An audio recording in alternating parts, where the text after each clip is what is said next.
रामचन्द्राय वेधसे रघुनाथाय नाथाय सीतायाः पतये नमः।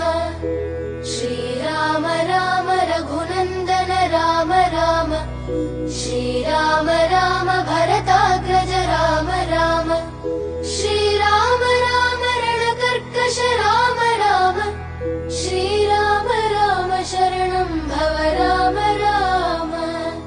श्रीरामचन्द्र चरणौ मनसा स्मरामि श्रीरामचन्द्र चरणौ वचसा गृह्णामि श्रीरामचन्द्र चरणौ शिरसा नमामि श्रीरामचन्द्र चरणौ शरणं प्रपद्ये।